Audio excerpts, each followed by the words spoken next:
Hi. You may have noticed that there is increasing talk of the emergence of new bubbles in the financial news these days. Bubbles in the real estate market, in the stock market, in commodities, bubbles in China, in the United States. What is surprising is that for the past 2 years, we have been going through a crisis that was itself provoked by the bursting of a bubble. How can we experience frantic speculation in various sectors while we are in a crisis?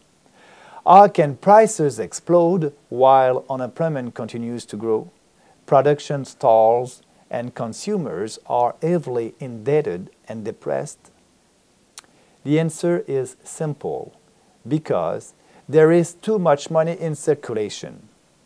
Central banks around the world have kept boosting the money supply since the beginning of the crisis.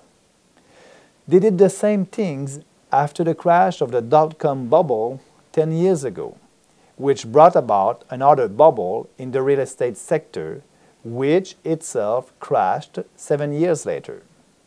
And today, we may find ourselves in the same situation, going through an artificial boom that cannot continue for very long.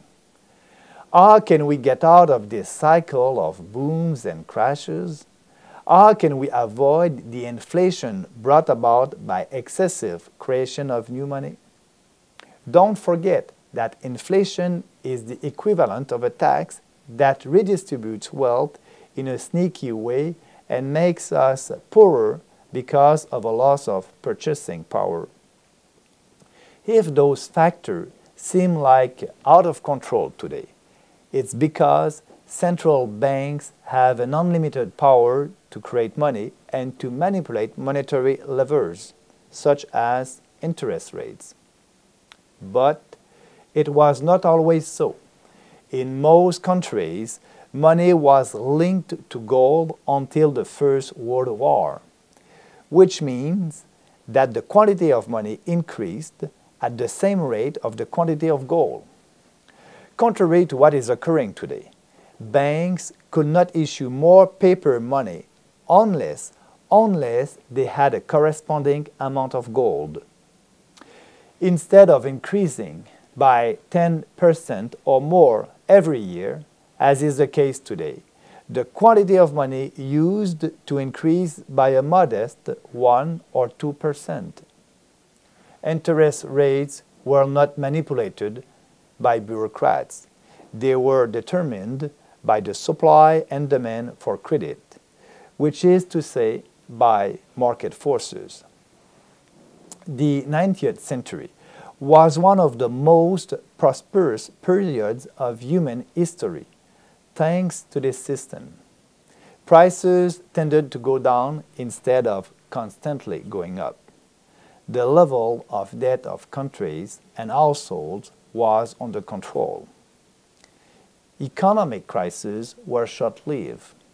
More and more economists believe that the gradual relinquishing of the gold standard during the 20th century was a mistake which brought about the Great Depression, the inflation of the 1970s, and the recessions that keep afflicting us. I agree with this analysis. To return to a stable and sustained economic growth, we need to bring back stability to our money. And in the history of civilization, gold and silver always served as anchors to monetary stability. We run the risk of being forced to get back to such a system in any case. I discussed the fall of the US dollar here some months ago. Things have not gotten better since then, and not only in the United States. In the midterm, we could see a collapse in the value of the paper money used in certain countries, as happened in Argentina, Germany, and elsewhere in the 20th century. Meanwhile, The value of gold is reaching record levels. I believe that within a few years, we will have to hold a serious debate about returning to the gold standard. Until then, there are more immediate measures to discuss, such as the inflation target of the Bank of Canada. I will tell you more about this in my next video message. See you soon, and thank you.